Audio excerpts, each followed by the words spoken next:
And we go out for dinner, and I go to take a piece of bread, and he goes, "Your father is mad at you. Your father is talking to me and saying, you were told not to eat bread." You've had a bit of a rough go recently. Your mom has Alzheimer's. How has that been for That's you devastating. navigating? I'm not navigating it. It's devastating. My mother is, I lost my father in 1989. My parents were my support system. They were the biggest fans, always. And my dad would come to every show. And when he passed at 63 years old. I wanted to leave comedy, and I ended up I kept going. Because he'd be on the side of wings. the I stage. still look at the side after get a laugh to look for him, and I never missed a day up until 2 years ago of speaking to my mom. In every day of my life, I called my mom. And she's had Alzheimer's for about 15 years? Yeah, but it's been about the last 2 years or 3 years. She doesn't know who I am anymore. It's hard, Your mother, there's this woman sitting there who has no idea who I am. Well, she can't talk anymore, but it's just really hard. For years when it began, I tried to find the humor, that got me through. There were some funny stories when she first, I had to put her in assisted living because she wasn't taking care of herself. She's like 93 now, but I think for her 90th birthday, it was like 4 years ago, I sent her a bouquet of flowers or a dozen roses every hour on the hour. I did it for like 10 hours, so she had 10 dozen roses. And she didn't call, nobody called.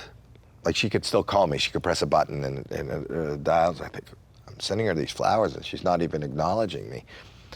I called her at the end of the day and I go, "Mom, how are you?" And she said, you can bleep this, but because she never talked like this, she said, "Get me out of this place."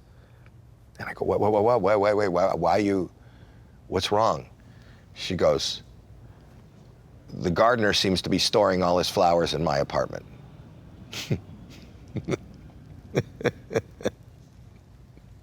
So these kind of moments kind of negate the pain of dealing with whatever you're dealing with.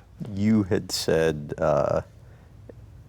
after your father passed, you didn't believe in the afterlife until that moment. No. So he passed. I have no belief system in, ghosts, life after death, the occult, mediums. People don't know what to say when they encounter somebody who just lost one. So people are giving me their condolences. Somebody handed me this book. It's called "We Don't Die" by George Anderson, and said, "You read this. This will help. This will make you feel better." And I started reading it, and I was fascinated by his stories. He had encephalitis when he was a kid, and he went into a coma, and the doctor said if he should survive, he'll be severely either paralyzed or miraculously he came out of his coma. And the only thing is he heard voices. The doctor tested him and he said, "Do you always hear these voices?" "No, only when they're here." "Is there anybody here?" "Yeah, there's somebody behind you." So I said, my entrepreneurial spirit took over. I called my lawyer and I tied up the rights to the book, and I was gonna sell a series. And this is before Sixth Sense. This is before The Medium was another show. This is before all those. And I wanted the rights to George Anderson, and we went and took him to a meeting. That day, I was having stomach aches. This is before the meeting. I went to the doctor. The doctor told me that I was eating, it might be gluten. "You just don't eat bread." I went, "Oh, okay, I won't eat bread, I won't eat gluten." And that's it. Anyway, I went back and I had these meetings, and we go out for dinner, and, I go to take a piece of bread, and he goes, "Your father is mad at you. Your father is talking to me and saying, you were told not to eat bread." Who told me that? Your father says a doctor told you not to eat bread. And I went, are you kidding? Are you, like, how? I believe in coincidences. I believe I'm a public person. You can maybe find things. There's no way that somebody was in my doctor's office or my doctor wouldn't know I had a meeting with this guy. It'd be ridiculous information to exchange. That was the first time I realized, are you kidding me? And now I feel him around me all the time, my father. I'm aware of it. And then when I think about things that happened up until that point, which I clocked up to coincidence, hope, weirdness, science, we're not that. And I tell the story about, I was in the room and my father passed. And they left me with him for a little bit. And then the nurse came in after maybe 15 minutes after he had passed. Everything went flatline, and they told me he had passed, and the nurse came in and they were removing all the hoses and wires and lines and everything. They're removing that. And for whatever reason, and I thought, up until this George Anderson thing, I thought, like, I've never been around somebody who died, but, you know, and it's just my imagination, but he's here. He's here. He's not dead. He's not dead. He's here.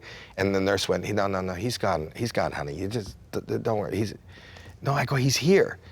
And for whatever reason, I screamed, Dad! And he came back into his body, and he went, oh, like that. And I went, no, you can go. And he did the last breath. Even the nurse who had been taking out the hoses was taken aback. And even after that, I thought, okay, here's my explanation for what that was. Maybe in the hearing, he's gone, but that was the last little bit. They just weren't able to monitor that. It wasn't the occult. It wasn't him floating over his body and coming back in. That was it. But then, when I heard about the bread, I went, okay. I felt him in the room, and he was trying to give me a sign. You know, don't worry, Howie, I'm here. You said about your father, he was the greatest, most optimistic father anybody could have ever had. Yeah.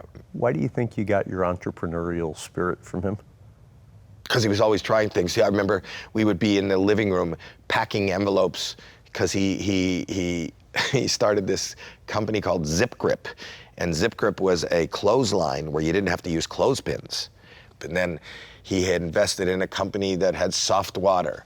Then he invested in a bar in Stratford, Ontario, Canada, which is well known for the Shakespearean Festival. He decided that counter-programming would be great. So he hired a stripper, Princess Glow. And Princess Glow was a 350-pound naked dancer who would take a bath in a bubble bath and then get out of the champagne glass and walk around the room and drop her soapy giant on bald men's heads. It was always like bizarre and fun, and he liked games, he liked toys, he liked not sitting still. He loved comedy. He would hang with my friends longer than I did. You know, when I was on the road, he came on every date with me. Well, you know, all the dates that I played. And I'd go to bed, 1, 2 in the morning, and if we were in a casino, he'd stay up another hour with all my friends, and, he was like a kid. He was a kid.